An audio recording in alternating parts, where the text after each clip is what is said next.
Hi, my name is Brooke Harmon. I am a virologist by training, and during my 11 years at Sandia National Labs, I have studied a number of emerging viruses, including bunyaviruses, alpha viruses, and coronaviruses, which I will be talking to you about today. In particular, I'm going to tell you about a platform that we've developed for discovery, design, and engineering of novel antibody therapeutics for emerging viruses.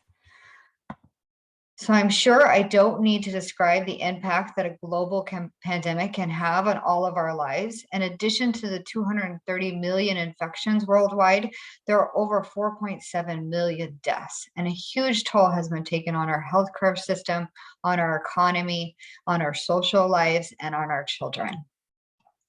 So the important thing is that we learn from this pandemic in order to be prepared for the next pandemic. And one critical capability gap that we have identified is the need for rapid development and scale up of effective therapies. While vaccines are very good at preventing infection, they take a long time to get through development and the regulatory process.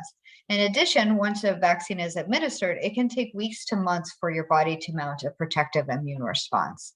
The therapeutics that we are developing can provide immediate protection, regardless of immune status. In addition, the therapies we are developing are more effective than current solutions and are easier and cheaper to manufacture. Finally, we can develop therapeutics that are broad spectrum, meaning they can work against an entire family of viruses so that they're more likely to work against any family member that newly arises and can cause a pandemic. So the therapeutics that we are developing in particular are nanobody therapeutics. And nanobodies are much smaller versions of conventional antibodies, and they're identified from heavy chain only antibodies found in camelids, and they're the variable binding region. So they're the part of the antibody that binds to the virus and prevents it from infecting the cell. In addition, antibodies also have a constant region, which is important for binding to innate immune cells and also keeping the antibody in the body for a long time. But although conventional antibodies are very effective, they have a number of limitations that can be overcome by nanobodies. Nanobodies have a lower molecular weight and size. They are highly stable and soluble. They're really easy to express, and they're very good at tissue penetration. And all of these features actually reduce the cost and increase the ease with which these products can be manufactured. And also the small size is why they can really penetrate tissues better than conventional antibodies, decreasing the dose required for clinical efficacy. The high stability and solubility also makes it to where these nanobodies can resist the harsh conditions required to make an aerosol. So these nanobodies can be given in an inhalable form, or they can be given orally, which is not true for conventional antibodies, which need to be injected. However, nanobodies are also very modular. They can serve as building blocks. We can use them as one part of a bigger picture. And so one thing that we can do is we can take advantage of all of these attributes of nanobodies, their high stability, solubility, ability to penetrate tissues, and we can combine that with some of the features of conventional antibodies, human antibodies. And those features are found in that constant region, the bottom region of the antibody that engages the innate immune response, engages the adaptive immune response, and also allows for that longer circulation. So again, we have the best of both worlds.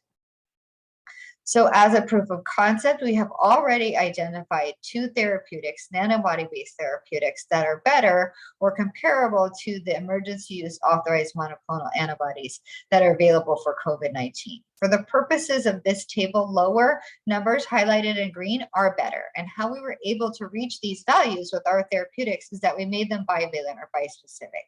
They bind to 2 sites on the virus, and this increases their binding affinity, but it also prevents the virus from being able to escape neutralization. So you won't get these escape mutants, you won't get variants that are no longer neutralized by your therapy. And this is better than doing a combination therapy because you only have one protein that you have to make, which drastically decreases the time and development.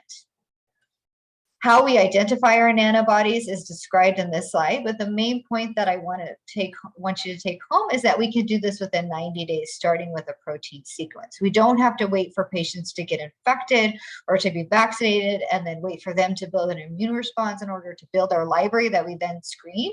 We already have our highly diverse proprietary library that we can use immediately to screen for very highly potent neutralizing nanobodies. We've done this process with SARS-CoV wild type, and we've also gone very far in the process with nanobodies that seem to be more broad spectrum and are able to neutralize all of the circulating variants, including Delta. And again, we can go all the way through and confirm their efficacy in vivo in less than 90 days. So how do we actually prepare for the next pandemic? It's great that we have this really rapid process that we can use when a new virus emerges and we can immediately find a novel therapeutic against it. But even better would be if we had novel therapies already ready to go. And how we do that is by targeting the virus family. And we can do that a number of ways. We can screen and find antibodies that are broad spectrum and work against a number of different family members. That's what I'm showing on the very left. We can also take advantage of the fact that virus families tend to interact with the immune response in the same way. So if we identify what is optimal for a virus family, what mutations we can make and how we can modify that immune response, we can already have an FC or constant region ready to go no matter what virus family emerges or what virus family member emerges. And then finally, we have a platform for being able to target our therapies directly to the site of infection, decreasing the dose and increasing efficacy. We can do that using targeting ligands, and we have targeting ligands that take our antibodies to the brain and the lungs. And we can also do that by allowing them to be formulated as aerosols so they can be inhaled directly into the respiratory tract. In terms of timeline, this development of this platform actually started back in 2018 when we were given external funding to develop blood-brain barrier penetrating antibodies to prevent encephalitic alpha viruses. And these are viruses that cause inflammation of the brain.